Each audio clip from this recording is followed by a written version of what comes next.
HN unique revision chemistry वाली संस्था आपका अपना शुक्ला सर केमिस्ट्री वाला जो कंटिन्यूस एक प्रयास करता रहा है आपको बेहतर बनाने का। और बहुत सारे विद्यार्थियों के मन में कई प्रकार के प्रश्न आ रहे थे कि इंटर के एग्ज़ाम्स दे चुके हैं अर्थात पास भी हो गए हैं, ये संस्था कह रही है, बिलीव कीजिए। अब उनके माइंड में क्वेश्चन आ रहा है कि किस प्रकार का कैसे क्या कोर्स करें। सभी के माइंड में क्वेश्चन आना ये स्वाभाविक सी बात है। ये क्वेश्चंस आपके अंदर आने का मतलब आप अपने कैरियर को लेके, अपने भविष्य को लेके चिंतित हो, लेकिन चिंता नहीं, चिंतन करना है। वैसा ही जैसे 12th की एग्ज़ाम्स के पीरियड में मैं आपको समझाने का, बताने का प्रयास कर रहे थे। बहुत सारे स्टूडेंट्स का कहना था या उस समय डरे हुए थे, उनके अंदर से हेजिटेशंस को निकालने का मैंने छोटा सा एक प्रयास किया था, जिसका रिजल्ट अर्थात मीन्स बेहतरीन सभी का गया है एग्ज़ाम्स। तो अब सभी के माइंड में क्वेश्चंस बार बार कंटिन्यूस ये आ रहे हैं कि 12th का एग्ज़ाम दे चुका हूँ, अर्थात दे चुके हैं हम लोग, अब किस चीज़ की तैयारी करें, कैसे तैयारी करें। इसी बात पर मैं कुछ 2-4-6 मिनट दूंगा मैं आपको। उसके बाद मैं स्टार्ट करूंगा कुछ उन्हीं सिलेबस की तरफ जो आपके उस एग्ज़ाम्स के लिए बेहतरीन होगा, जिस एग्ज़ाम्स को मैं प्राथमिकता अधिक दे रहा हूँ। फिलहाल जो संस्थान से पहली बार जुड़े हैं HN यूनिक रिवीजन केमिस्ट्री संस्था से, वो चैनल को सब्सक्राइब, लाइक एंड शेयर करना मत भूलिएगा। और यदि आप अपने कैरियर को लेकर चिंतित हैं, यदि आप चाहते हैं कि आपका कैरियर बेहतर हो, कहने का मतलब आप बेहतरीन कुछ भविष्य में आपके लिए बेहतर हो, तो आप चैनल से जुड़े रहिएगा और लेक्चर को स्किप करके मत देखिएगा, इस बात को ध्यान रखिएगा। नहीं तो कैरियर के चक्कर में कैरियर बन के रह जाओगे, इस चीज़ को ध्यान में रखिएगा। कैरियर और कैरियर में क्या फ़र्क है आप समझ रहे होंगे, मैं कुछ नहीं बोलूँगा, इस पर ध्यान रखिएगा। इसी पर मैं स्टार्ट करूँगा। 12th के जो भी विद्यार्थी जो एग्ज़ाम दे चुके हैं, उनके पास ऑप्शन कई सारे होते हैं। मेडिकल लाइन में जाने के चांसेज होते हैं, इंजीनियरिंग लाइन में जाने के चांसेज होते हैं, और कंप्यूटर साइंस की दुनिया में जाने का उनका चांसेज होते, रुझान बना सकते हैं, या बहुत सारे विद्यार्थियों के रुझान बने होंगे। पहली चीज़ मेडिकल, दूसरी चीज़ कंप्यूटर के क्षेत्र में, इंजीनियरिंग के क्षेत्र में, या किसी UPSC या UPSSC या किसी ऐसे IAS PCS या लेखपाल या रेलवे या RO या ऐसे कंपटीशंस की तैयारी करने के लिए। तो ये कई प्रकार के जो कोर्सेज हैं, ये हमारे मन में कई प्रकार के प्रश्न बार बार पैदा करते हैं कि आखिर तैयारी करें तो किस चीज़ की तैयारी करें। मैं एक बात यहाँ पर इस ऑनलाइन संस्था के माध्यम से मैं आप लोगों तक इस बात को पहुँचाने का प्रयास करूँगा। कोर्स सारे अच्छे होते हैं, आपको जिस पर रुझान है वो करने का प्रयास कीजिए, और अपने घर का इकोनॉमिक सिस्टम देखते हुए, अपने लाइफ का टाइम देखते हुए कि आपको कितने साल घर वाले दे सकते हैं और इकोनॉमिक सिस्टम क्या आपका घर का बोल रहा है, इन सारी चीज़ों को ध्यान में रखते हुए आप कोर्स डिसाइड कीजिए। फिर भी मैं एक बात यहाँ पर बोलना चाहूँगा, या आपके मन में जो प्रश्न आए उन प्रश्नों को मैं समझ के यहाँ इस लेक्चर के माध्यम से इस बात का आंसर मैं देना चाहूँगा। जैसे क्वेश्चन क्या आ रहा होगा आप लोगों के मन में कि इकोनॉमिक सिस्टम या इतने साल उतने साल मुझे घर से मिलेंगे, तो ये स्वाभाविक सी बात है, सभी के घरों में ऐसा होता है। ऐसा कुछ नहीं होता है, फ्रीडम किसी को इतना नहीं दिया जाता है। तो एक टाइम होता है और एक कुछ इकोनॉमिक सिस्टम की एक लिमिट दी जाती है। तो हमें पहली चीज़ मैंने भी जो बताया कि कोर्स आपके लिए सभी बेस्ट है, जिस कोर्स में आपकी का रुझान ज़्यादा अच्छा बेहतर है। अगर आपने 12th से पहले ही एक लक्ष्य को डिसाइड कर लिया था तो आप उसी पर मेहनत करने का प्रयास कीजिए, अर्थात फर्स्ट ईयर 12th में जितनी आपने टारगेट एक बनाया होगा, उसी को एक अपना बेस मान के आगे की पढ़ाई को उसी के क्षेत्र में ले जाने का प्रयास कीजिए और अपने कैरियर को उसी के क्षेत्र में बना लीजिए। लेकिन अब आपके मन में बहुत सारे विद्यार्थी ऐसे होंगे जिन्होंने कुछ भी नहीं बनाया, वो अब सोच रहे हैं कि अब क्या करें। तो ऐसे विद्यार्थियों के लिए मैं बोलूँगा मेडिकल क्षेत्र में जा सकते हैं, इंजीनियरिंग क्षेत्र में वो जा सकते हैं, कंप्यूटर साइंस की दुनिया में जा सकते हैं, और जैसे कि कंपटीशन की अगर तैयारी करना चाहें, PCS की है, IAS या PCS की, लेखपाल RO या पुलिस की, जो भी आप तैयारी करना चाहते हैं कर सकते हैं इसकी। लेकिन मैं फिर आपके माइंड में क्वेश्चंस आ रहे हैं कि हम कम समय में बेहतर जॉब करना चाहिए, इससे जॉब जल्दी से लग जाए। तो मैं एक बात कहूँगा कि यहाँ पर कि कंपटीशन को मैं यहाँ पर प्राथमिकता अधिक दूंगा। कंपटीशन में ये है कि आपके माइंड पर डिपेंड करता है।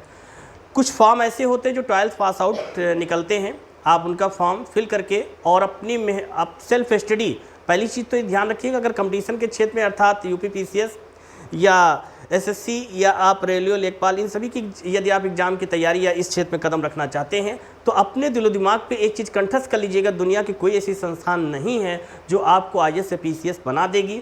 बना सकती मीन्स गाइड कर सकती है केवल 20 से 30% तक, बाकी सेल्फ स्टडी से ही आप कुछ कर सकते हो। अर्थात एक माइंड मेकअप बनाइए और सेल्फ स्टडी के साथ बेहतरीन तरीके से एक अच्छी रणनीति के तहत आप आगे बढ़ने का प्रयास कीजिए। क्योंकि जब तक आप सेल्फ स्टडी नहीं करते हैं तब तक आप अपनी पढ़ाई को बेहतर नहीं कर सकते हैं, इस बात को ध्यान रखिएगा। पढ़ाई की रणनीति कैसी होनी चाहिए, किस प्रकार से होनी चाहिए, सारी चीज़ मैं ऑफलाइन समझाने का प्रयास करता हूँ, बताने का प्रयास करता हूँ।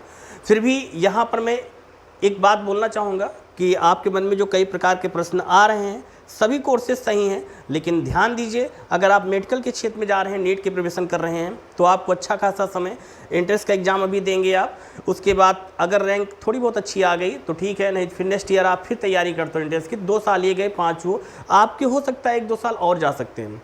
ऐसे ही आप अगर बीएससी नर्सिंग करते हो तो उसमें भी 4 से 5 साल 6 साल मान के चलो आप, इतना आपको टाइम लग जाएगा। बट इफ़ नहीं है बी फार्मा करते फिर भी ऐसे जितने ईयर का आपका 4 साल का कोर्सेज जाएगा, 5-6 महीने की आपकी ट्रेनिंग जाएगी। अगर हम डी फार्मा करते 2 साल का ये कोर्स है। डी फार्मा तो एक ऐसा कोर्स है कि इसके साथ कोई भी कोर्स कर सकते हो, लेकिन बीएससी नर्सिंग है, नीट है, इनके साथ दूसरा कोई कोर्स आप नहीं कर सकते हो। तो अगर ये सारे कोर्सेज हम लोग कर रहे हैं, जेएनएम एएनएम वगैरह ये सब कर रहे हैं, तो इनमें सब में कोर्स में समय बहुत जा रहा है और पैसा भी अच्छा खासा जा रहा है, तो और आगे जॉब लग ही जाएगी कोई, है ना, मतलब समय भी जा रहा है, पैसा भी मेरा जा रहा है, जॉब का भी कन्फर्म नहीं 100%। तो मैं कहूँगा यहाँ से थोड़ा माइंड को अपने हटा के चलते हैं। अगर इंजीनियरिंग के क्षेत्र में जाते हैं, कंप्यूटर साइंस की दुनिया में जाते हैं, तो वहाँ से भी माइंड को ला के मैं आपको रोकने का प्रयास करूँगा कंपटीशन के क्षेत्र में, अर्थात यूपी पीसीएस या लेखपाल की या रेलवे की या यूपीपी की आप लोग तैयारी कीजिए।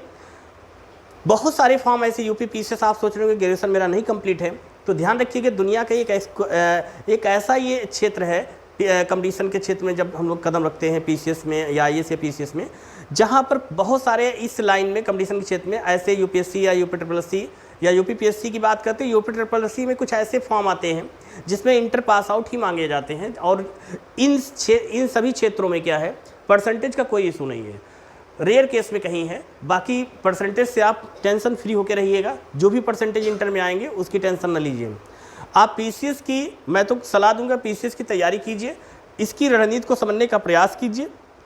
और आज अभी से अगर आप जुड़ जाएंगे, अगर आपको 2 से 3 साल बेहतरीन तरीके से पीसीएस के सिलेबस को अच्छी तरह से दिलो दिमाग पे कंठस्थ कर लीजिए। उधर जैसे ही एज आपकी कंप्लीट होगी तैसे ही आप पीसीएस का एग्ज़ाम दीजिए, इच्छा होगी आईएएस का भी दीजिएगा, लेकिन आईएएस में गिने चुने आइटम्स मिलते हैं, उसको लॉस नहीं करेंगे। पीसीएस में क्या करेंगे, आप प्रयास करके जैसे ही एज कंप्लीट हो तैसे ही आप पीसीएस का एग्ज़ाम दीजिए। उससे पहले, क्योंकि तब तक आपका ग्रेजुएशन भी कंप्लीट हो जाएगा और उधर एज भी कंप्लीट हो जाएगी, और जैसे ग्रेजुएशन और एज कंप्लीट हो जाएगी तब से आप जाके पीसीएस का फॉर्म बढ़िया, और इधर आप 3 साल रगड़ के तैयारी भी करोगे आप, तो उधर क्या करोगे आप, जैसे ही एज और समय कंप्लीट हो जाएगा तैसे आप पीसीएस का एग्ज़ाम दे सकते हो। ऐसा है कि नहीं भाई, क्लियर रहेगा ऐसा। फिर क्या करोगे आप लोग, फिर इससे इधर जो 3 साल का 4 साल का जो सफ़र है, इसमें आपको पीसीएस के काबिल पूरी तरह से बना लेना है। इस तरीके से सारे सब्जेक्ट पर धीरे धीरे से शुरुआत करनी है। तो इससे आपके मन में जो प्रश्न आ रहे थे कि क्या करें, तो मैं यही बोलूँगा कि प्रयास करके आप लोग पीसीएस की तैयारी कीजिए, बेहतर करने का प्रयास कीजिए, क्योंकि आपके माइंड पर डिपेंड करेगा। कम समय में जितना अच्छा बेहतरीन तरीके से कंटेंट कंप्लीट करोगे उतनी ही जल्दी आपकी जॉब लगने के चांसेज रहेंगे। दुनिया की सबसे सस्ती और सबसे अच्छी तैयारी, मतलब सबसे अच्छी पढ़ाई होती है। बस ये डिपेंड करता है आपकी मेहनत पर, आप कितनी अच्छी मेहनत कर सकते हो। अगर आप मेहनत कर सकते हो, आपके अंदर ईमानदारी कुट-कुट के भरी है, पढ़ाई के प्रति लगन है, तो आप 100% आज अभी से पेपर कलम उठा लीजिए और पीसीएस के क्षेत्र में कदम रख के चरण स्पर्श करके आगे बढ़ने का प्रयास कीजिए। मैं ये संस्था एक क्रीडेंस के साथ करी, यदि आज अभी से पेपर कलम उठा लोगे पीसीएस के लिए, तो ये जाहिर सी बात है आपको कोई रोक नहीं पाएगा। समय और एज दोनों, मीन्स समय आपका जो होगा और जैसे ही आपकी इधर एज कंप्लीट होगी, दोनों चीज़ में एक बेहतरीन करने का प्रयास करोगे। और इधर 3 साल के 4 साल की जो तैयारी होगी, बढ़िया तैयारी हो जाएगी। एज जैसे कंप्लीट हो जाएगी तैसे ही आप फॉर्म के लिए अप्लाई कीजिएगा। उससे पहले क्या करोगे, कई सारे फॉर्म आते हैं जो 12th पास आउट होते हैं, उनके सारे फॉर्म के लिए आप करते रहोगे। इसके साथ साथ आप बीए का फॉर्म कहीं से फिल कर दीजिए। बीए का फॉर्म मैं बीएससी के लिए नहीं बोल रहा हूँ, क्यों? क्योंकि बीएससी यदि आप करोगे तो वहाँ पर आपको फिजिक्स है, अगर मैथ्स वाले हैं तो फिजिक्स है, केमिस्ट्री है ना, मैथ्स है, या अगर बायो वाले हैं तो उनके लिए जूलॉजी, बॉटनी, केमिस्ट्री है। तो मैं कहूँगा बीए करोगे तो बेस्ट है। क्यों बीए इसलिए बेस्ट है? क्योंकि हिस्ट्री, ज्योग्राफी और इंग्लिश अगर ये 3 सब्जेक्ट लेते हो, लास्ट में कोई एक छोड़ देना अपना, तो आप क्या करते हो कि ये सब्जेक्ट आपको कंपटीशन में भी पढ़ने को मिलेंगे। और आपको सभी को पता है कि कंपटीशन का जो किंग होता है, जो जीएस का किंग होता है, वो ज्योग्राफी और हिस्ट्री वगैरह होता है। लेकिन अगर इसमें जो एनर्जी और बढ़ाने का काम करता है, मीन्स से सफलता या रिजल्ट बेहतर देने का जो प्रयास करता है, या सिलेक्शन देने का जो एक कड़ी होती है, उस कड़ी का नाम है करंट अफेयर। करंट अफेयर भी आप बेहतरीन तरीके से तैयार करते रहिए। उसके लिए डीसीए पढ़िए, डेली करंट अफेयर्स पढ़िए, या मंथली की आप पढ़िए। एक सिस्टमैटिक तरीके से आप लोग सोच समझ लीजिए, है ना, कि क्या चीज़ करना है। लेकिन मैंने जो आपको बताया है ये चीज़ कंठस्थ कर लीजिए कि आप पीसीएस की ही तैयारी कीजिए, बेहतर करने का प्रयास कीजिए। अगर आप में मेहनत करने की ललक है और मेहनत कर सकते हैं तो पेपर कलम उठाइए और पहले पेज पर पीसीएस अपना लक्ष्य लिख के शुरुआत कीजिए। सफलता निश्चित है, क्योंकि ईमानदारी से और सेल्फ स्टडी जिसके अंदर करने की ललक है, वो इन सारे एग्जाम्स को निकाल सकता है। उन्हीं लोगों के लिए बनी हुई है। चलिए अच्छा, स्टार्ट करते, ज़्यादा टाइम नहीं देंगे। और तो डिसाइड हो गया, सभी लोग प्रयास कीजिए। जो भी ऑनलाइन और संस्था में से जुड़े हुए हैं उन सभी से मैं एक बात कहूँगा कि सभी लोग पीसीएस की तैयारी कीजिए और बेहतर करने का प्रयास कीजिए। कहीं पर किसी भी प्रकार का यदि कोई बात यदि आपको नहीं समझ में आता है तो बेशक बेहिचक बेधड़क होके मुझसे आप कांटेक्ट करिएगा। एक बात मैंने आपसे बोला था, अभी कल की शॉर्ट वीडियो में एक बात बोली गई थी, कही गई थी क्या, मैंने आपसे कहा था कि आप दोस्ती ना तो निगेटिव लोगों से करोगे, ना ही निगेटिव थिंग से करोगे। मतलब अपने लाइफ में निगेटिव लोगों को निकाल के फेंक दो। और दूसरी चीज़, अपने अंदर से भी निकाल के फेंकना है क्या, निगेटिव थिंग्स। मतलब दोस्त से दोस्ती नहीं करना है, नेगेटिव किसी पर्सन से, नेगेटिव थिंग्स जो आपके अंदर होती है, इनसे दोस्ती करोगे तो आपको कमज़ोर कर देंगे। क्लियर? चलिए स्टार्ट करते हैं इसी के साथ। पीसीएस में कुछ इसमें कई सारे एग्जाम्स होते हैं जिसमें साइंस का बहुत बड़ा रोल होता है। साइंस से की भूमिका बहुत ही बेहतरीन जाती है, चाहे हम फिजिक्स की बात करते हैं, चाहे केमिस्ट्री की बात करते हैं, चाहे हम बायो की बात करते हैं। हर कंपटीशन में इसने अपनी एक जगह बना के रखा है।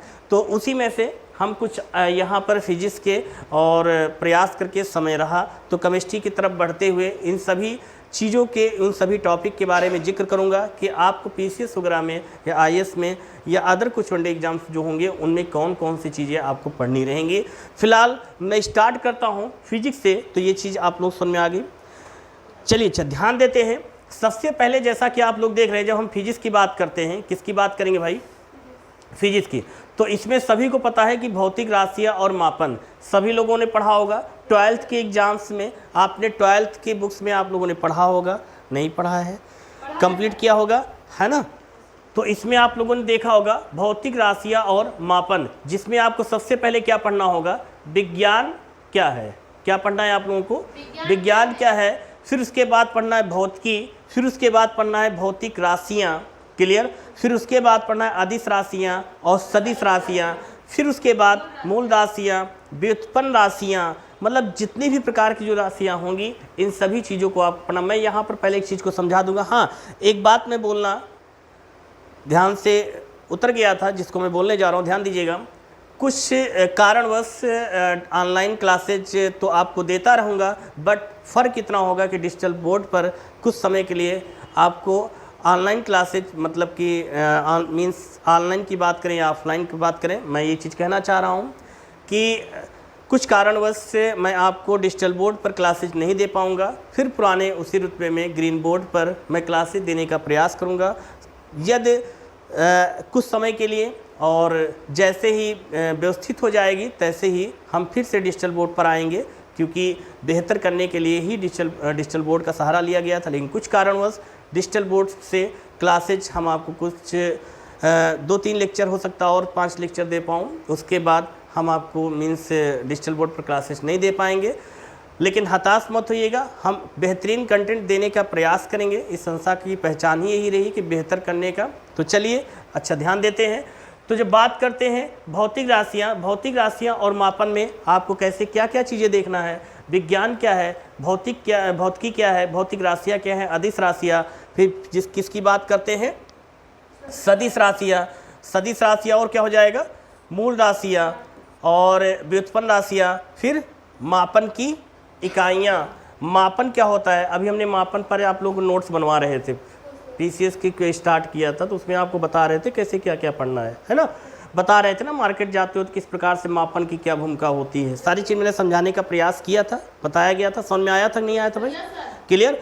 तो अब बात करते हैं मात्रक, फिर किसकी बात करते हैं भाई, मात्रक की बात करेंगे। किसकी बात करेंगे, मात्रक हो क्या होते हैं, हमने ये भी बताया था मात्रक क्या होता है ना, स्टार्ट मैंने पीसीएस की साइंस में यहीं से तो किया है ना। फिर उसके बाद जिक्र किया गया मूल मात्रक क्या होते हैं, व्युत्पन्न मात्रक क्या होते हैं, फिर व्युत्पन्न भौतिक राशियाँ, उनके मात्रक बीमीय सूत्र, बीमा सूत्र, देखिए बीमीय सूत्र आप लोग 12th में बहुत पढ़े हो, है ना। यहाँ पर कुछ चीज़ें हैं सीखेंगे।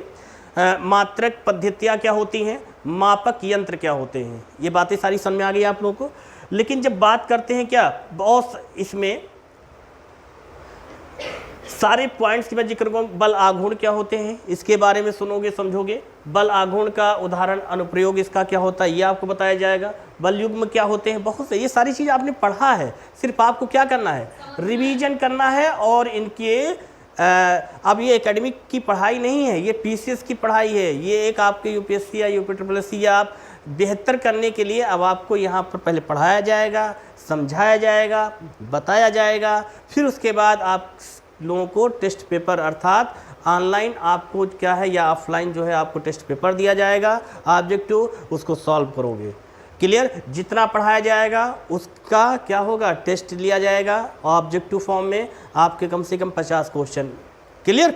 तो फिर अगला बल युग्म के उदाहरण पढ़ना है, जड़त्व आघूर्ण पढ़ना है, फिर जड़त्व आघूर्ण का अनुप्रयोग पढ़ना है, कोणीय संवेग पढ़ना है, कोणीय संवेग संरक्षण क्या नियम पढ़ना है, ठीक है। प्रक्षय गति पढ़ना है आपको, प्रक्षय गति का प्रास पढ़ना है, प्रक्षय गति की ऊंचाई पढ़ना है। फिर बात करते हैं कौन, घर्षण की बात करते हैं। घर्षण में क्या क्या है भाई, देखो संतुलित बल है, असंतुलित बल है, घर्षण बल है, स्थैतिक घर्षण बल है, गतिक घर्षण बल है, घर्षण बल के गुण है। ये सारी चीज़ें आपको कुछ छूटेगा नहीं, एक एक चीज़ पढ़ोगे। फिर बात करते हैं आगे की तरफ बढ़ते हैं, ध्यान दीजिएगा। गति देखिए, गति में क्या क्या है, गति एवं विराम, ये सारी चीज़ें। अगर एक चीज़ ध्यान देगा कि ये लेक्चर कहने मतलब ये संस्था या उन सभी विद्यार्थियों के लिए है जिन्होंने इंटर में कुछ भी नहीं पढ़ा लेकिन वो तैयारी करना चाहते हैं, तो क्रीडेंस के साथ संस्था से जुड़िए। मैं चाहे फिजिक्स की बात करें, चाहे हम आप बायो की बात करेंगे या केमिस्ट्री की बात करेंगे, उन सभी पॉइंट्स को बेहतरीन तरीके से समझाने का प्रयास करूँगा। वही कॉन्सेप्ट उसी एकेडमिक कॉन्सेप्ट की तरफ रहेगा कि रटना नहीं समझना है। यूपी पीसीएस की जो भी क्लासेस साइंस की मैं दूंगा वैसे ही दूंगा जैसे एकेडमिक में मैं समझाता था, एक एक पॉइंट को समझाता था, सेम वैसे, कोई डिफरेंशियल नहीं जाएगी। ये बात समझ में आ गई भाई। तो यहाँ पर स्टार्ट करते हैं। फिर अगला गति एवं विराम, वृत्तीय गति, कोणीय विस्थापन, कोणीय वेग, बल, फिर ये सरल मशीन, फिर क्या उत्तोलक, न्यूटन के गति के नियम आप लोग बहुत पढ़े होंगे, बहुत इंपॉर्टेंट है ये, है ना। और 12th के विद्यार्थी अगर इस बार गए हैं तो उनके लिए भी ये लेक्चर रहेगा, वो बताता चलूँगा इसमें क्या चीज़ 12th के लिए ज़्यादा इंपॉर्टेंट है, क्लियर। न्यूटन के नियम, और न्यूटन का फिर क्या है, 3 नियम बनाए गए थे। कितने नियम बनाए गए थे, 3 नियम। कौन कौन से थे भाई, गति का प्रथम नियम क्या था, जड़त्व का नियम, फिर क्या है गति का द्वितीय नियम, संवेग का नियम, और गति का तृतीय नियम, क्रिया प्रतिक्रिया का नियम। जैसे आपसे कोई पूछे कि बताइए न्यूटन के कितने नियम थे, तो आप क्या बताओगे, 3 नियम, 3 नियम। और जब 3 नियम ऐसे बताएंगे, गति का प्रथम नियम, इसका मतलब तो बोलोगे जड़त्व का नियम। कोई पूछेगा दूसरा नियम, बताओगे गति का द्वितीय नियम क्या है, संवेग का नियम।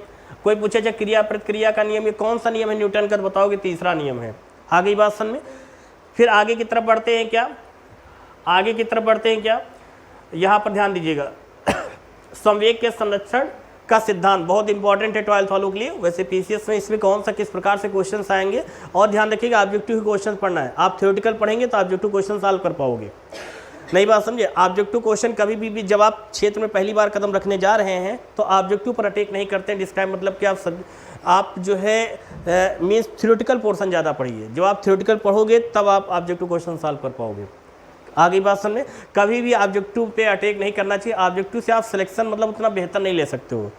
आप जब किसी के मतलब की तैयारी करने का पहला फार्मूला क्या है, जैसा कि बताया गया था पहले भी, कि पहला फार्मूला ये है कि आप सब विधिवत उसके बारे में पढ़िए। अर्थात कहने का मतलब क्या है कि थ्योरी पढ़िए उसकी, फिर फिर उससे रिलेटेड ऑब्जेक्टिव क्वेश्चन को सॉल्व करने का प्रयास कीजिए। ये सारी पहले इसकी मैं आपकी थ्योरी समझाऊंगा। फिजिक्स की बात करो या बायो की बात करते हैं या केमिस्ट्री की बात करते हैं, पहले इसकी हम लोग क्या पढ़ेंगे, पहले हम लोग इसकी थ्योरी पढ़ेंगे। एक एक चीज़ बताऊंगा, पोस्टमार्टम करके एक एक चीज़ बारीकियों के साथ समझाने का प्रयास करूंगा साइंस में। और इससे वो सभी विद्यार्थी जुड़ सकते हैं जो पीसीएस की तैयारी कर रहे हैं, जो लेखपाल की तैयारी कर रहे हैं, जो एसआई की तैयारी कर रहे हैं, जो आपके एआरओ वाले जुड़ सकते हैं भी विद्यार्थी, और यूपीपी की जो तैयारी कर रहे हैं, या अदर जो भी वनडे या रेलवे की जो तैयारी कर रहे हैं, तो सभी प्रकार के विद्यार्थी जुड़ सकते हैं। क्योंकि साइंस का संबंध कंपटीशन के क्षेत्र से बड़ा पुराना रहा है। इसलिए उन सभी प्रश्नों को मैं बताने के बाद समझाने के बाद मैं बताऊंगा कि किस टाइप का क्वेश्चंस आपके इस वाले कंपटीशंस में आ सकता है, तो ध्यान रखिएगा। फिर अगला, संवेग का संरक्षण का सिद्धांत, संवेग संरक्षण के नियम के उदाहरण, अभिकेंद्रीय बल, अभिकेंद्र बल के उदाहरण, अभिकेंद्रीय बल और ये अपकेंद्रीय बल के उदाहरण, अपकेंद्रीय बल और ये अपकेंद्रीय बल के उदाहरण। फिर जब बात करते हैं, किसकी बात करते हैं, घर्षण, संतुलित बल, असंतुलित बल, ये सारी बताई गई। घर्षण बल हो जाएगा, स्थैतिक घर्षण बल, गतिक घर्षण बल और ये घर्षण बल के गुण। फिर अगला करेंगे, गुरुत्वाकर्षण की बात करते हैं। और जब गुरुत्वाकर्षण की बात करते हैं तो आपको पता है कि बेचारे बाग में गए थे, उनको भूख लगी थी, एप्पल गिरा, कहानी बना के चले गए बेचारे। क्यों? कैपलर के नियम, किसकी बात करते हैं, कैपलर के नियम की बात करते हैं। इन्होंने क्या बताया, तीन। प्रथम नियम कौन सा था, कक्षाओं का नियम। फिर ये दूसरा नियम क्षेत्रफलीय चाल का नियम। फिर ये तृतीय नियम क्या है, परिक्रमण कालों का नियम। बहुत बेहतरीन तरीके से। फिर आगे की तरफ गुरुत्व केंद्र की बात करते हैं, न्यूटन का गुरुत्वाकर्षण नियम बताया गया था अभी। फिर ये सात्विक गुरुत्वाकर्षण का नियतांक, फिर पृथ्वी का गुरुत्वाकर्षण। क्लियर? आप कोई चीज़ देखिए, ऊपर फेंकते हो तो ऊपर ही नहीं जाती है, ऊपर जैसे फेंकते हो जितनी ऊंचाई तक जाएगी, उसके बाद वो पुनः कहाँ चली आती है, नीचे। तो कोई उसको नीचे गुरुत्वाकर्षण मतलब पृथ्वी क्या कर रही है, मतलब एक गुरुत्वाकर्षण नीचे उसको क्या कर रही है, खींचने का प्रयास कर। अगर ये गुरुत्वाकर्षण बल ना होता तो क्या होता, वो डायरेक्ट ऊपर मतलब उड़ती रहती है। बात समझिएगा यहाँ पर। इस सारी चीज़ में विधिवत तरीके से समझाने का प्रयास करूँगा। फिर आगे की बात करते हैं, क्या, द्रव्यमान की बात करें। किसकी बात करेंगे, द्रव्यमान की बात करेंगे। फिर भार की बात करेंगे, उपग्रहों की गति की बात करते हैं। फिर भू उपग्रह की बात करते हैं, भू उत्तुल तुल्यकालिक उपग्रह की बात करते हैं। अब ध्यान दीजिएगा, सारी चीज़ देखिए। वहाँ पर चंद्रमा पर वायुमंडल की अनुपस्थिति है, आवर्त गति है, दोलन गति है, प्रणोदित दोलन तथा अनुनाद क्या है, लोलक या पेंडुलम क्या है, ये सारी चीज़ें। उष्मा और उष्मागतिकीय, ताप और उष्मा क्या है, तापमान क्या है, तापमापी क्या है, द्रव्य तापमापी क्या है, स्थिर आयतन गैस तापमापी क्या है, प्लेटिनम प्रतिरोध तापमापी क्या है। मतलब कोई भी चीज़, फिजिक्स की बात करो या केमिस्ट्री की बात करो या बायो की बात करो, कोई चीज़ छूटेगी नहीं, एक एक चीज़ पढ़ोगे। क्योंकि कंपटीशन है, ये सागर है, यहाँ जितना पढ़ोगे उतना ही कम है। ये सिलेबस नहीं, इसका अथाह सिलेबस है। जितना पढ़ लोगे, जहाँ से क्वेश्चन चुरा लो बेहतरीन तरीके से, है ना। फिर जब बात करते हैं स्थिर आयतन और गैसीय तापमापी, प्लेटिनम प्रतिरोध तापमापी, ताप युग्म तापमापी, संपूर्ण विकिरण, उच्च तापमापी, प्रकाशित उच्च तापमापी, तापमान के पैमाने, तापमान के विभिन्न पैमाने, परम शून्य ताप क्या होता है, ताप, है ना, तापीय प्रसार के व्यवहारिक अनुप्रयोग, जल का विशेष गुण और ये अवस्था परिवर्तन, गलनांक एवं हिमांक क्या, गलनांक एवं हिमांक पर दाब का प्रभाव क्या पड़ता है, गलनांक एवं हिमांक पर अशुद्धि का क्या इसका प्रभाव पड़ेगा, क्वथनांक एवं संघनन बिंदु क्या होता है ना, क्वथनांक एवं संघनन बिंदु पर जो है अशुद्धियों का प्रभाव क्या होता है, क्रांतिक ताप क्या होता है ना। ये सारी चीज़ें आप लोग पढ़ोगे। मतलब फिजिक्स के एक एक चीज़ और तीनों सब्जेक्ट मतलब तीनों पेपर के आपको बेहतरीन तरीके से समझाने का प्रयास करूँगा यहाँ पर। फिर बात करते हैं यहाँ पर, ये देखिए, तो ये जितने भी हैं आपके फिजिक्स की सारी चीज़ें मैं आप लोगों को बताऊंगा। एक एक चीज़ देखिए, जहाँ पर कोई चीज़ छूटने वाली नहीं है। इसीलिए कह रहा हूँ कि आप आंखें बंद करके जितना बताऊंगा, साइंस का क्वेश्चन बाहर से नहीं आएगा, इस चीज़ को ध्यान रखिएगा। फिर क्या करते हैं, अवशोषण क्षमता की, ये कृष्ण पिंड की बात करते हैं। किरचॉफ का नियम आप लोगों ने पढ़ा, देखो 12th में, इंपॉर्टेंस रहा है, बेहतरीन क्वेश्चन आया भी था। स्टीफन का नियम क्या है, न्यूटन का, है ना, न्यूटन का क्या है, ये शीतलन नियम क्या है, उष्मागतिकी और उष्मा आंतरिक ऊर्जा एवं कार्य, उष्मागतिकी का शून्य कोटि नियम, उष्मागतिकी का प्रथम नियम, उष्मागतिकी का द्वितीय नियम। तरंगे क्या होती हैं, तरंगे के बारे में पढ़ोगे, उसमें सारी चीज़ देखिए। आप लोगों ने डॉपलर का प्रभाव पढ़ा था, नहीं पढ़ा था, पढ़ा होगा। ये तीव्रता और प्रबलता के बारे में पढ़ा होगा, तारत्व के बारे में, गुणता के बारे में, डॉपलर का प्रभाव पढ़ा होगा, ध्वनि का परावर्तन, डॉपलर प्रभाव पढ़ा, प्रतिध्वनि पढ़ा, अनुरण पढ़ा, ध्वनि का अपवर्तन क्या होता है, ध्वनि का अनुनाद क्या होता है, ध्वनि का व्यतिकरण क्या होता है, ध्वनि का विवर्तन क्या होता है। ये सारी चीज़ डिस्क्राइब करूंगा, अच्छे से समझाऊंगा मैं आपको एक एक चीज़। क्लियर? पहले एक चीज़ जान लें कि फिजिक्स में क्या क्या है ना, इन सारी चीज़ों को समझिए। फिर आगे की बात करते हैं तरंगे। तरंगे क्या है, अनुप्रस्थ तरंगे क्या होती है, अनुदैर्ध्य तरंगे क्या होती है, विद्युत चुंबकीय तरंगे क्या होती है, गामा किरणें, एक्स किरणें, पराबैंगनी किरणें, दृश्य प्रकाश तरंगे, और ना औरक्त तरंगे, सूक्ष्म तरंगे, रेडियो तरंगे, कास्मिक किरणें, ये सारी चीज़। प्रकाश, बड़ा प्यारा क्वेश्चन, आप लोगों ने पढ़ा भी होगा। जब बात करते हैं प्रकाश की प्रकाश क्या है, हम कैसे देख पाते हैं, प्रकाश की चाल, प्रकाश की दोहरी प्रकृति, प्रकाश का परिवर्तन, प्रकाश का अपवर्तन, क्रांतिक कोण। क्रांतिक कोण 1 नंबर में क्वेश्चन, बहुत बढ़िया क्वेश्चन है इंटर वालों के लिए। क्रांतिक कोण यहाँ से क्वेश्चन कंपटीशन में भी चुराए जाते हैं, ध्यान रखिएगा। क्रांतिक कोण, फिर ये पूर्ण आंतरिक परावर्तन, लेंस क्या होता है, फिर प्रकाश का वर्ण विक्षेपण, इंद्रधनुष से, प्रकाश का व्यतिकरण दैनिक जीवन में, व्यतिकरण के उदाहरण, प्रकाश का विवर्तन, प्रकाश का प्रकीर्णन, प्रकाश का ध्रुवण, डॉपलर प्रभाव, ये सारी चीज़ें भी आपको बताई गई थी। फिर बात करते तरंगे, तो इसमें सारी चीज़ें एक प्रकार से आप लोग पढ़ोगे। क्वेश्चन ध्वनि से ज़्यादा क्वेश्चंस जो है यहाँ से भी 1-2 नंबर आपको मिलते हैं। सारे क्वेश्चंस मैं आपको यहाँ पर हर एक टॉपिक का जिक्र कर रहा हूँ, हर एक पॉइंट्स को मैं समझाने का प्रयास कर रहा हूँ। फिर मैं बताऊँगा कि आपके कंपटीशन में कहाँ से क्वेश्चन ज़्यादा आने के चांसेज होते हैं, ध्यान रखिएगा। आज इनकी पोजीशन बढ़िया है। प्रतिरोध की बात करते हैं, न्यूटन, ये सारी चीज़ें हैं फिजिक्स में एक चीज़, और केमिस्ट्री में एक एक चीज़ ध्यान रखिएगा। अब यहाँ से स्टार्ट करते हैं, सारे पॉइंट समझिएगा। आधुनिक भौतिकी में जैसे इलेक्ट्रॉन उत्सर्जन क्या है, यहाँ से क्वेश्चंस आप लोग बनते हैं। प्रकाश विद्युत प्रभाव तथा प्रकाश का तरंग सिद्धांत, आइंस्टीन का प्रकाश विद्युत समीकरण क्या होता है, प्रकाश की कोणीय प्रकृति क्या होती है, फोटॉन, बड़ा प्यारा क्वेश्चन है। आधुनिक फिजिक्स की बात कर रहा हूँ मैं, है ना, ये इंपॉर्टेंस है आपके लिए, बहुत बेहतरीन। यहाँ से क्वेश्चन चुराए जाते हैं कंपटीशन में, ध्यान रखिएगा। द्रव्य के तरंग प्रकृति, फोटोसेल क्या होता है, फोटोलिटिक प्रभाव, प्रमाण नाभिक और प्रमाण क्रमांक क्या, प्रमाण संख्या, लास्ट में देखा होगा आप लोगों के चैप्टर में मिला होगा। क्लियर? अब जब बात करते हैं इनकी, तो हम लोग चलते किसकी तरफ, रसायन विज्ञान केमिस्ट्री में एंट्री मारते हैं। किसके पास, मतलब केमिस्ट्री की बात करते हैं। इसमें क्या क्या है, आपको रसायन क्या है सबसे पहले जानोगे कि रसायन क्या है। देखिए कंपटीशन का मतलब होता है कि क्वेश्चन कहीं से भी वो बना के आपको दे सकते हैं। क्लियर? तो सारी चीज़ें मतलब सिलेबस का मंथन करना जरूरी है कि आप, क्योंकि मैं बार बार क्यों ये चीज़ चिल्लाता हूँ कि आप जब किसी भी कंपटीशन की तैयारी करें तो उसका सिलेबस अपने सामने रखें और कंटिन्यूअस सुबह शाम उसको क्या करें, देखते रहें, सुनते रहें, समझते रहें, जिससे ये तो पता रहे कि ये सिलेबस है और हमको ये पढ़ना है, ऐसे पढ़ना है। जो वीक है उसको अगले पेज पर रणनीति कैसे बनाई जाती, कैसे बताया जाता, मैंने आप लोगों को बताया था, समझाया था कि तैयारी कैसे की जाती है। मतलब आप सिलेबस आप लोगों को एक बार मैं दे दूंगा, ठीक है ना। और ऑनलाइन जो भी है सिलेबस, आप जब कभी भी किसी भी कंपटीशन की तैयारी कर रहे हैं, जैसे पीसीएस आपका टारगेट है, उसका सिलेबस अपने पास रखिए, देखिए उसमें कितनी चीज़ें आपको आती हैं। जितनी चीज़ें आती हैं बेहतर करिए, उसको और बेहतर करने का प्रयास कीजिए। जो चीज़ नहीं आती है उसको नए सिरे से तैयार करने का प्रयास कीजिए।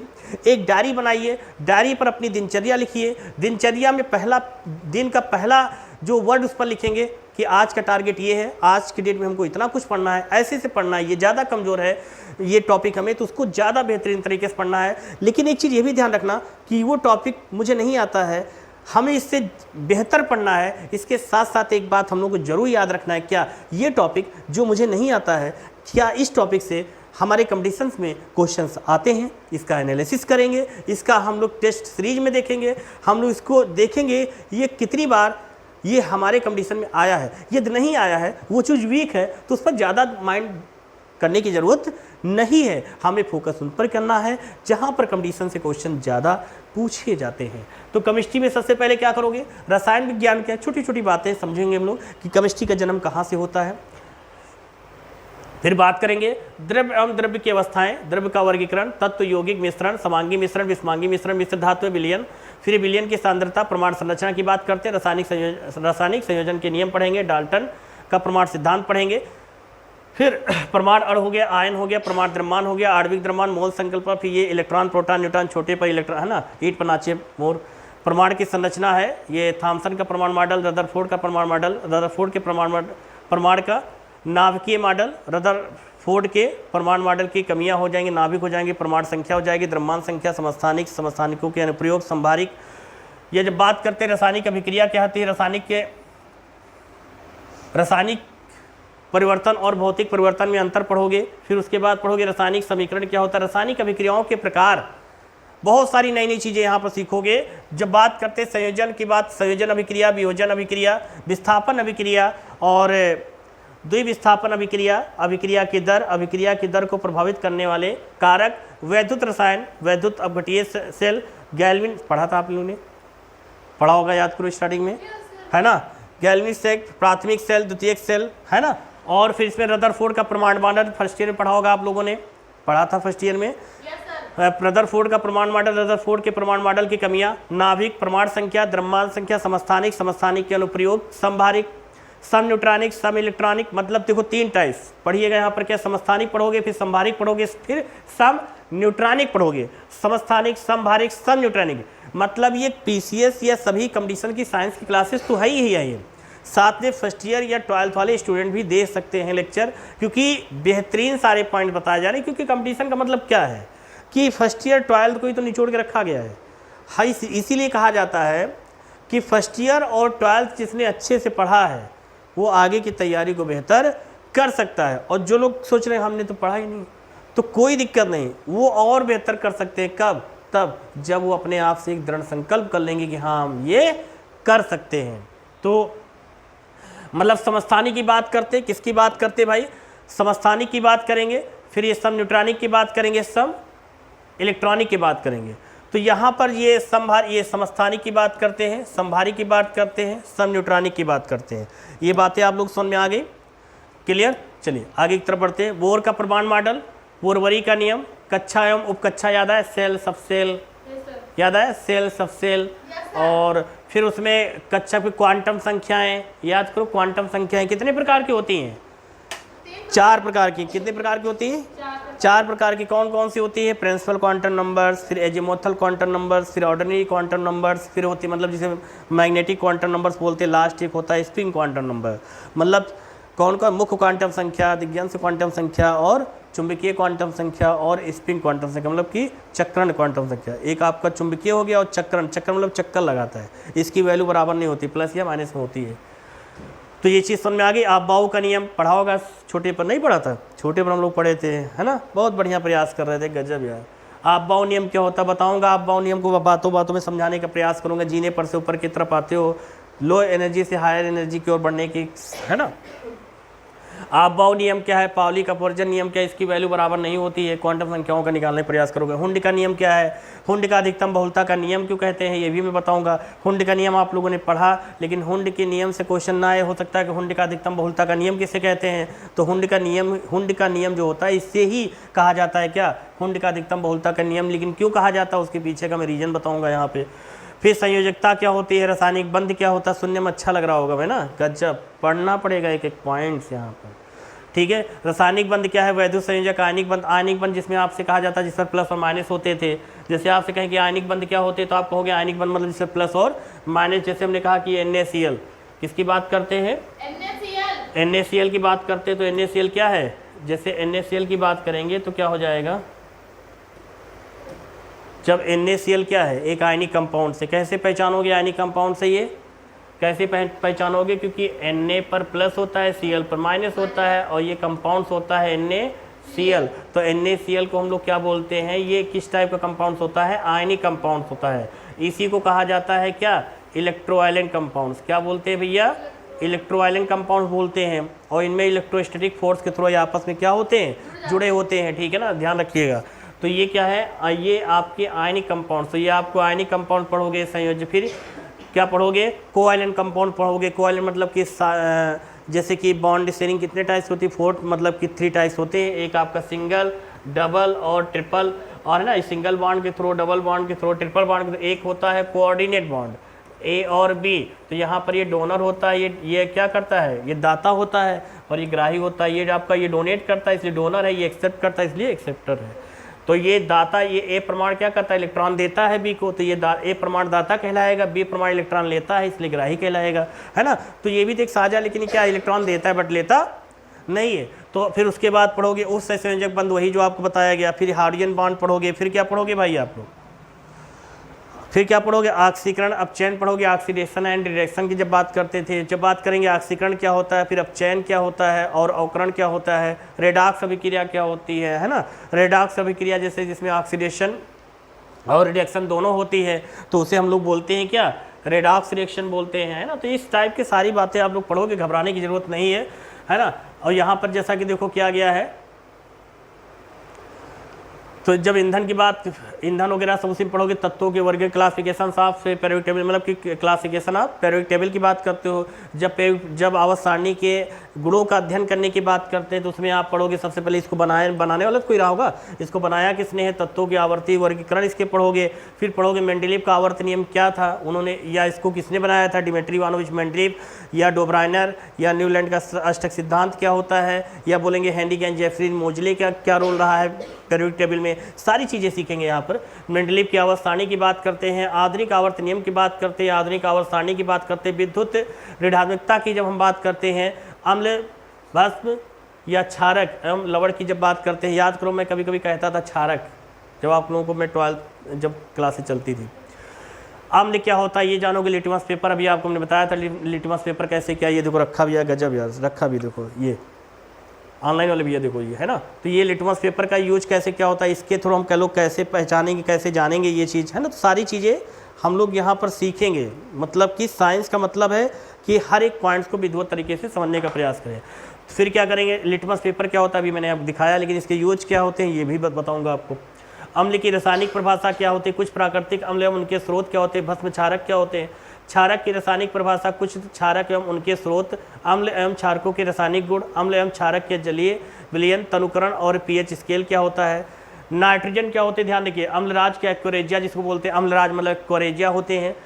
अम्लीय वर्षा क्या होते हैं, लवण क्या होते हैं, सॉल्ट जो होते हैं, जिसको आप नाइट्रोजन हो गए, नाइट्रोजन के यौगिक में फास्फोरस हो गया, ऑक्सीजन, ओजोन, सल्फर, हाइड्रोजन, उत्कृष्ट गैसें जिसे नोबल गैसेस कहते थे, हीलियम, नियॉन, आर्गन, कैप्टॉन, रेडन की। धातु निष्कर्षण की बात करते हुए जैसा बताया गया, धातुओं के भौतिक गुण, फिर अधातुओं के क्या हो जाएंगे, धातुओं के भौतिक गुण, धातुओं के रासायनिक गुण, सक्रियता, धातु एवं अधातु क्या होते हैं, इनकी अभिक्रियाएं कैसे होती हैं, धातुओं का निष्कर्षण, धातु एवं उनके अयस्क और उनके यौगिक पढ़ोगे, संचारण पढ़ोगे, संचारण से सुरक्षा पढ़ोगे, फिर क्या मिश्र तर अमलगम पढ़ोगे, अमलगम बड़ा इंपॉर्टेंट है। फिर कार्बन की बात करते हैं, कार्बन की बात करेंगे, कार्बन के आबंध पढ़ेंगे, कार्बन के अपरूप पढ़ेंगे, कार्बन के कौन एलोट्रॉपी ऑफ कार्बन, कार्बन के कौन कौन से होते हैं, है ना, रूप होते हैं इनके, मतलब कि जैसे डायमंड वगैरह, हीरा वगैरह कैसे क्या होते हैं। फिर बात करते हैं कार्बनिक यौगिक की बात करते हैं, कार्बनिक यौगिकों के रासायनिक गुण। अभी आप लोगों से पूछूंगा कि आप लोगों ने कितना इसे मैच कर रहा है 12th में, ठीक है, बड़ी सालन से सुनिएगा। कुछ महत्वपूर्ण कार्बनिक यौगिक होते हैं जैसे मेथेन हो गया, क्लोरोफ्लोरोकार्बन हो गया, मस्टर्ड गैस हो गया, लूसाइट हो गया, अश्व गैस हो गया, क्लोरोफॉर्म हो गया, आइडोफॉर्म हो गया, कार्बन टेट्राक्लोराइड हो गया, मिथाइल आइसोसाइनेट हो गया, या इथाइल एल्कोहल या एथेनॉल हो गया। ये सब आपके ऑर्गेनिक कंपाउंड्स हैं, क्लियर। और किसके कंपाउंड से, कार्बनिक यौगिक है, मतलब ऑर्गेनिक कंपाउंड से, क्लियर। गिल्सरॉल या गिल्सरीन, कितनी सारी रिएक्शन आप लोगों ने पढ़ा था, क्लियर। बात करते हैं ट्राई नाइट्रोटॉल्यूइन की बात करते हैं, रिसर्च डिपार्टमेंट है ना, एक्सप्लोसिव की बात करते हैं, फॉर्मिक एसिड की बात करते हैं, SCOH। फॉर्मिक एसिड का फॉर्मूला क्या होता है, कौन बताएगा इसमें, हाँ सही होता है क्या, SCOOH होता है। फिर क्या बात करते हैं, एसिटिक एसिड का क्या होता है, CH3COH होता है, गजब क्या बात है। लैक्टिक एसिड हो गया, फिर एस्पिरिन की बात करते हैं, फिर ये क्या हो जाएगा, यूरिया की बात करते हैं, बेंजीन, फिर DDT की बात करते हैं, है ना, डाइक्लोरोडाइफिनिल ट्राइक्लोरो एथेन, सारी चीज़ें। फिर देखिए बहुलक क्या होते हैं, बहुलक में क्या क्या पढ़ोगे, प्लास्टिक, रबर है, रेसे हैं, है ना, ये सारी चीज़ पढ़ोगे। चलो आज जो भैया इधर देखते हैं इस साइड में, कुछ महत्वपूर्ण उनके यौगिक जैसे हाइड्रोजन है, लिथियम है, सोडियम है। सोडियम के प्रमुख यौगिक कौन कौन से होते हैं, बेरिलियम, उनके बारे में पढ़ोगे, बेरिलियम, मैग्नीशियम, कैल्शियम, कैल्शियम के प्रमुख यौगिक पढ़ोगे, एल्यूमिनियम, फिर पढ़ोगे एल्यूमिनियम के यौगिक पढ़ोगे, एल्यूमिनियम की मिश्र धातुएं कौन से, कॉपर पढ़ोगे, तांबा, फिर ये कॉपर के यौगिक कौन कौन से हैं ये पढ़ोगे, और सिल्वर पढ़ोगे, जैसे चांदी। और जब बात करते हैं गोल्ड मतलब सोना की बात करते हैं, फिर लोहा हो गया, प्लेटिनम हो गया, और ये सिलिकॉन हो गया, सिलिकॉन के यौगिक पर हो गए। क्लियर। फिर ईंधन की बात करते हैं, कोयला, पेट्रोलियम, गैसोलियम एवं पेट्रोल, डीजल हो गया, साबुन और अपना, है ना, ये सारी चीज़ें हो गई। और जब बात करते हैं तारक, ध्यान दीजिएगा, तारक का है, और तारक केंद्रक, माइक्रोवाट, ये देखो सारी चीज़ें बायो की यहाँ स्टार्टिंग हो गई आपकी। वहाँ पर फिजिकल आपने देखा था, फिजिकल मतलब कि वहाँ पर आप जब आपको बताइए आधुनिक भौतिकी, वहाँ से शुरुआत हो गई थी, जन्म हो गया था केमिस्ट्री का। अब एक चीज़ ध्यान दीजिएगा, तो ये सारी चीज़ें आप लोगों को समझ में आ गई, फिजिक्स और केमिस्ट्री में क्या क्या पढ़ना है। लास्ट का देख लीजिए, आपको जीव विज्ञान में मतलब कि बायोलॉजी में क्या क्या पढ़ना है। सजीवों के गुण पढ़ना है, कौशिकीय पढ़ना, फिर आपको संगठन पढ़ना है, उपापचय पढ़ना, वृद्धि पढ़ना, प्रजनन पढ़ना, चेतना पढ़ना, जीवों के नामकरण की क्या पढ़ना है, द्विनाम पद्धति पढ़ना है, फिर ये मोनेरा पढ़ना है, फिर क्या पढ़ना है, प्रोटिस्टा पढ़ना है, कवक पढ़ना, पादप पढ़ना, थैलोफाइटा पढ़ना है, फिर ये ब्रायोफाइटा पढ़ना है, फिर ये टेरिडोफाइटा, जिम्नोस्पर्म हो जाएगा, एंजियोस्पर्म हो जाएगा, जंतु नॉन कार्डेटा, फिर रोगवाहक कीट कार्ड, फिर ये कार्डेटा। जब फिर बात करते हैं किसकी, तारक काय हो जाएंगे, तारक केंद्रक, फिर ये माइक्रो बॉडीज क्या हो जाएंगे, ये फिर क्या हो जाएगा, प्रॉक्सीसोम क्या हो जाएंगे, और ये ग्लॉक्सीसोम क्या हो जाएंगे, रसधानी, केंद्रक, गुणसूत्र, जीन क्या होते हैं। ये जीन पे तो दुनिया डिपेंड है, इंसान डिपेंड है, सब गुणसूत्र का खेल है। मुझे याद आया, मैं जब लाइव क्लास जब मैं लेक्चर ले रहा था एकेडमी के, वहाँ पर बता रहा था, मैंने पूछा था कि आप भैया आपका गुणसूत्र क्या है, तो किसी ने बहुत बढ़िया जवाब दिया था कि मेरा गुणसूत्र ये है। सभी को पता होना चाहिए कि आपका मानव का गुणसूत्र क्या होता है। और हर व्यक्ति अब एनिमल्स जो होते हैं, जो उन सभी के गुणसूत्र और आपने गुणसूत्र में क्या है, हम लोगों के गुणसूत्र में क्या है, डिफरेंस होता है। तो ये सारी बातें सीखेंगे, गुणसूत्र क्या होता है पहली चीज़ जानेंगे, गुणसूत्र होता कैसा ये बताएंगे, गुणसूत्र का रोल क्या होता है ये बताऊंगा, गुणसूत्र गड़बड़ा गया तो सब गड़बड़ा गया ये भी बताऊंगा, जीन्स अगर गड़बड़ा गया तो गड़बड़ा गया सब मैटर, ये सब बताऊंगा, है ना, बड़े शालीनता गंभीरता के साथ एक एक पॉइंट को समझाऊंगा। राजधानी क्या होता है, केंद्र गुणसूत्र, फिर ये कोशिकीय उत्सर्जी पदार्थ क्या होते हैं, जंतु कोशिका एवं पादप कोशिका के बीच अंतर क्या होते हैं, कोशिका विभाजन क्या होता है, समसूत्री विभाजन, अर्धसूत्री विभाजन, उत्तक, पादप उत्तक, फिर ये उत्तक तंत्र क्या होते हैं, जंतु उत्तक क्या होते हैं, उपकला उत्तक क्या होते हैं, संयोजी उत्तक क्या होते हैं, पेशी उत्तक क्या होते हैं, तंत्रिका उत्तक क्या होते हैं। मानव शरीर के तंत्र, जब हम किसकी बात करते हैं, मानव शरीर के तंत्र की बात करते हैं, भैया शुरुआत कहाँ से होती है ये बताऊंगा, पाचन क्या होता है ये सब जिक्र किया जाएगा। पाचन तंत्र क्या होता है, आहार नाल, मुख, गुहा, फिर ग्रासनी, फिर ग्रासनली, अमाशय, अमाशय कहाँ होता है, फिर आंत फिर हो जाएगी, फिर ये पाचक क्या हो जाएगा, पाचक ग्रंथियाँ कौन कौन सी होती हैं, हम जो सुबह से लेकर शाम तक मानते नहीं, जहाँ पाते जैसे पाते खाते चले जाते, तो उसको तो कोई पचाने वाली ग्रंथियाँ तो होंगी, उसका कुछ वर्क तो होता होगा। इसको क्या आप ऐसे बोलते भाई पच जा भाई, ऐसे होता है, ऐसे होता डॉक्टर के पास क्यों जाते, आप जो चीज़ खाते हो उसका कोई वर्क करता है, जब वर्क नहीं कर पाता तब आप डॉक्टर पास जाते हो, आपको बोलने से होगा पच जा भाई, ऐसा नहीं होता है। क्लियर। पाचक ग्रंथियाँ, यकृत सभी को पता है, लीवर की भूमिका बहुत अच्छी होती है। आपकी बॉडी में लीवर ना हो तो आप रह सकते हो, क्यों, तो ये सारी चीज़ें बताऊंगा। अग्नाशय क्या होते हैं, श्वसन तंत्र क्या होते हैं, फेफड़ा, अगर फेफड़ा नहीं हो तो आप रह सकते हो, हैं, सांस कैसे लोगे, हैं।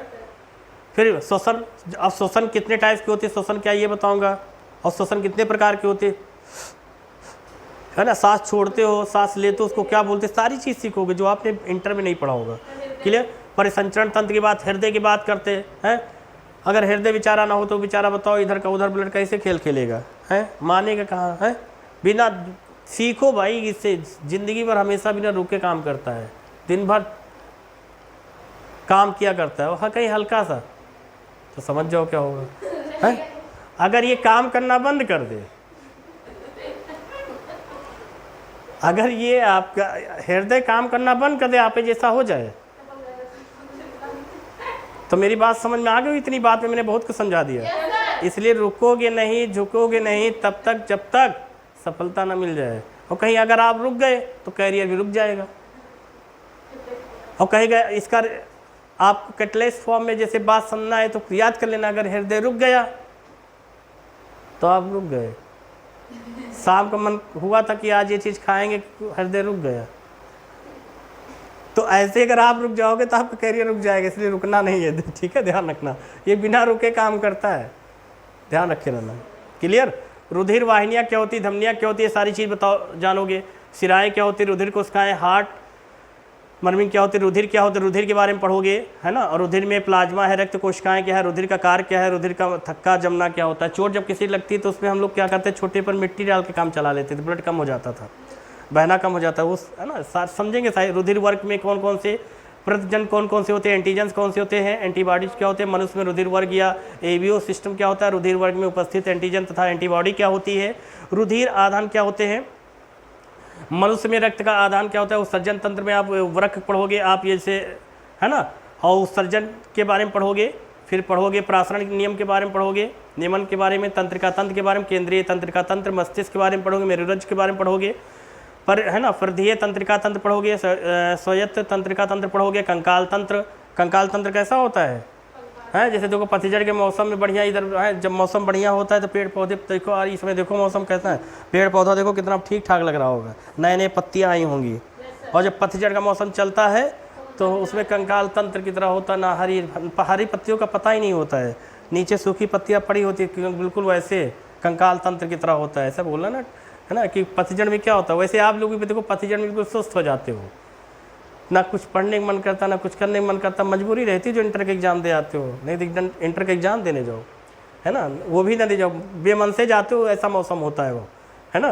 फिर बात करते हैं क्या है, कंकाल तंत्र, बाह्य कंकाल तंत्र, अंतः कंकाल तंत्र, अस्थि क्या होती है, मानव कंकाल के भाग कौन कौन से होते हैं, कंकाल तंत्र के रोग कौन से, ग्रंथियाँ कौन से, तीन प्रकार की ग्रंथियाँ, वायस्रावी ग्रंथियाँ, अंतःस्रावी ग्रंथियाँ, मिश्रित ग्रंथियाँ पढ़ोगे, एंजाइम्स पढ़ोगे तथा हार्मोन्स पढ़ोगे। पीयूष ग्रंथियाँ जो होती है, हाइपोथैलेमस, पीयूष ग्रंथि, मास्टर ग्लैंड है, ये होता जो आपको बॉडी को चलाने का काम करता है। अगर थोड़ा सा डिस्टर्ब हो जाए तो आप डिस्टर्ब हो जाओगे, जाना चाहिए राम के घर, जान चले जाओगे श्याम के घर, थोड़ा सा डिस्टर्ब हो जाएगा, तो इसकी बड़ी भूमिका होती है। पीयूष ग्रंथ हो गया, हाइपोथैलेमस हो गया, है ना। फिर ये अवट ग्रंथियाँ, थायराइड ग्रंथियाँ, फिर इसमें देखिए, फिर आगे चल के इसे पढ़ोगे पादपों के बारे में, लैंगिक जनन क्या होते हैं, देखो कितना बढ़िया क्वेश्चन आया था, ठीक।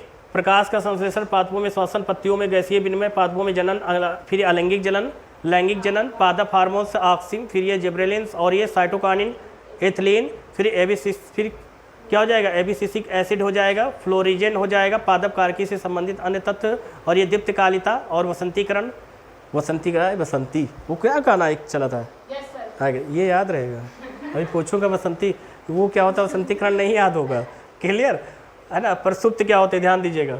पौधों के लिए आवश्यक पोषक तत्व क्या, पादपों में पोषक तत्व की विधियाँ, विभिन्न पादप अंग, जड़, तना, पत्ती, पुष्प, फल, है ना, जिनका आप लोग पढ़े थे, समुद्री जैव प्रौद्योगिकी और ये आपके कृषि। देखिए जितने भी चीज़ें हैं आपको तीनों साइंस के आपको सारे पॉइंट समझा दिए गए हैं, और कहाँ से किस प्रकार से क्वेश्चंस आएंगे ये सारी चीज़ मैं आप लोगों को बताऊंगा। इसका स्क्रीनशॉट ले सकते हो जितना भी आपको बताया गया है, और कहाँ से किस प्रकार से आएगा ये सारी चीज़ें मैं आपको बताऊंगा, है ना। और यहाँ से क्वेश्चन आप लोगों के बोर्ड में देखिए इस बार आया था, जीन क्लोनिंग या आणविक, याद करो आणविक क्लोनिंग, यहाँ से क्वेश्चन बने थे, ठीक है। सोमेटिक सेल और न्यूक्लियर ट्रांसफ़र क्वेश्चंस बनाए गए थे यहाँ से आप लोगों में। तो ये सारी चीज़ें आप लोग स्क्रीनशॉट ले सकते हो यहाँ पे, और सारी चीज़ें यहाँ पर आप लोगों को बताया जाएगा। फसलें क्या कौन कौन सी होती हैं, फसलें कैसे क्या होती हैं, सारी चीज़ें वहाँ पर पर्यावरण में। तो एक एक चीज़ देखिए यहाँ पर, है ना। जैसे ये दलहनी फसलों की कुछ महत्वपूर्ण किस्में होती हैं जाती है, जैसे कि कौन कौन सी, मूंगफली हो गई, सूरजमुखी हो गई, सरसों का, है ना, हाँ तोरैया है, अच्छा, राई हो गई, ठीक है, और कुसुम तेल हो गया, और अलसी का तेल हो गया, और व्यापारिक फसलें जैसे कपास, जूट, गन्ना, तंबाकू, चाय, कौवा, रबड़। बागवानी में जैसे विभिन्न फलों में कार्बनिक अम्लों की उपलब्धता, फलों के रस द्वारा निर्मित पेय पदार्थ, सब्जी उत्पादन, फिर सब्जियों में पोषक तत्व, सब्जियों में उपस्थित अम्ल, एक एक चीज़ पढ़ोगे, क्योंकि ये साइंस की, आप पीसीएस की तैयारी कर रहे हो। आपको पूछा जाएगा सब्जियों में, मतलब सब्जियों में जैसे पूछा गया कि कुछ सब्जियों के नाम पूछे गए और पूछा गया बताओ इसमें कौन सा अम्ल पाया जाता है, तो आप सारी चीज़ पढ़ोगे, विधिवत पढ़ोगे, कंठस्थ कर लेना है। सब्जियों में पोषक तत्व, अब जैसे नहीं पता है तो मालूम चला डॉक्टर बताए आयरन की कमी, तो देखिए आलू ही खाए हैं, आलू में कौन सा आयरन पाओगे। हरी सब्जियां जैसे पालक है, अधिकांश चीज़ें हैं, सोया मेथी है, ये बढ़िया बढ़िया चीज़ें खाओगे, हरी वाली चीज़ें। अब वो आलू में तो आयरन ढूंढ रहे हो, नहीं पता ना, हम क्या करें। तो इसलिए पॉजिटिव थिंग्स के साथ पढ़ो, सफल हो जाओगे तो ठीक है, नहीं हो जाओगे ज़िंदगी जीने की शैली पता हो जाएगी आपको। क्लियर कि हमको कब कहाँ कैसे खाना चाहिए। क्लियर नहीं, कुछ लोग नहीं पता हो तो बफर सिस्टम में गए तो वही खाते हैं जो उनको दिख जाता है, मतलब सबसे प्रिय चीज़ जो होती है। क्लियर, सब्जियों में उपस्थित अम्ल, सब्जियों के वर्गीकरण, फिर पौधों में आंतरिक दोष, फिर पुष्प उत्पादन, फिर इसमें सारी देखिए कई सारी चीज़ें हैं। ये सारी चीज़ें आप लोग पढ़ोगे। बायो देखिए कार्बन चक्र क्या होता है, यहाँ से क्वेश्चन ज़्यादा से ज़्यादा आते हैं। अम्लीकरण क्या होते हैं, ये सारी चीज़ें आप लोग पढ़ोगे। और जैसा कि जल प्रदूषण की बात करते हैं, वायु प्रदूषण, जल प्रदूषण, तापीय परिवर्तन, ध्वनि प्रदूषण, फिर रेडियो सक्रिय प्रदूषण, है ना, पर्यावरण संरक्षण, कितनी सारी चीज़ें बताइए। अब आपके दिमाग में कंठस्थ होगी पीसीएस में हमने क्या क्या पढ़ना है। ये साइंस का है और ये सब आपके 80% मतलब 50% या 60% 12th का है, कहीं अलग से नहीं है। बस हाँ, वहाँ जब पढ़ते थे थ्योरी टाइप में पढ़ते थे, लिख के आते थे। अगर क्वेश्चन कुछ भी आता था बोर्ड पेपर में वो लिख के हम लोग चले आते थे। लेकिन यहाँ ऐसा कुछ नहीं है, आपको विधिवत एक एक चीज़ पढ़ना पड़ेगा, क्योंकि ऑब्जेक्टिव होगा, आपकी कंप्यूटराइज चेक होगी कापी, ठीक है। सही लिखोगे, सही करेक्ट आंसर दे के आओगे तभी ठीक है, नहीं तो नहीं चेक होगी। तो ये सारी चीज़ें जो है हम लोग यहाँ पर हाइड्रोजन ऊर्जा, कचरे से ऊर्जा, और फिर ये ऑफ ग्रिड पावर क्या होता है, ग्रिड कनेक्टेड पावर क्या होता है, नेट। तो ये सारी चीज़ें जैसा कि आप लोगों ने देखा, ये सारी चीज़ें हम लोग यहाँ पर पढ़ेंगे। और जीव विज्ञान की उप शाखाएँ कौन कौन सी होती हैं, उन संरक्षण आंदोलन कौन से हैं, सामाजिक वानिकी क्या है, पक्षी अभ्यारण्य क्या है, ये सारी चीज़ हंगुल परियोजना बड़ा यहाँ क्वेश्चन बनता है, याद रखिएगा। गंगा डॉल्फिन और ये हंगुल परियोजना से पीसीएस और आरओ के एग्जाम्स में उधर क्वेश्चन पूछा गया था। तो एक चीज़ ध्यान रखिएगा, जैसा कि आप लोगों को बता दिया गया, समझा दिया गया एक एक पॉइंट्स को यहाँ पर कि फिजिक्स, केमिस्ट्री, बायो में कौन कौन से टॉपिक या कैसे कैसे पढ़ना है, और इस चीज़ को कंठस्थ कर लीजिएगा। हम इस पर एक एक पॉइंट को समझने का प्रयास करेंगे, एक एक पॉइंट्स को मैं आप लोगों तक पहुँचाने का प्रयास करूँगा, ठीक है। जैसा कि आप लोग बताया गया था कि माइंड को बिल्कुल से एकाग्रचित करके पेपर कलम लेके बैठ जाइए और रिजल्ट का इंतज़ार ना करते हुए आप अभी से अपनी आगे की पढ़ाई को, जो आप आगे के कैरियर को जो आप बेहतर करना चाहते हैं, तो आज अभी से पेपर कलम लेके बैठ जाइए और बेहतरीन तरीके से करने का प्रयास कीजिए। मैं जाते जाते एक बात मैं यहाँ से बोल के फिर जा रहा हूँ कि एक दुनिया का जितने भी एग्ज़ाम्स बने हैं वो हम ही सभी लोगों के लिए बने हैं। बस फ़र्क इतना है, अगर आप डिमोटिवेट होते हैं, दो चीज़ों से दोस्ती मत कीजिएगा, निगेटिव पर्सन और निगेटिव थिंग से दोस्ती कभी मत कीजिएगा, क्योंकि ये आपको ज़िंदगी में पीछे ले जाके खड़ा कर देंगे। तीसरी बात, जितना भी सिलेबस मैंने आपको यहाँ पर साइंस का, पीसीएस का, जब पीसीएस के सिलेबस की बात करते हैं, अदर सारे सिलेबस छिपे बैठे हैं, लेकिन कौन सा क्वेश्चन किस टॉपिक से किस प्रकार से ऑब्जेक्टिव ये क्वेश्चंस हमारे कंपटीशंस में आ सकते हैं, मैं उसका जिक्र करूँगा। एक एक चीज़ को, एक एक पॉइंट्स को मैं समझाने का प्रयास करूँगा।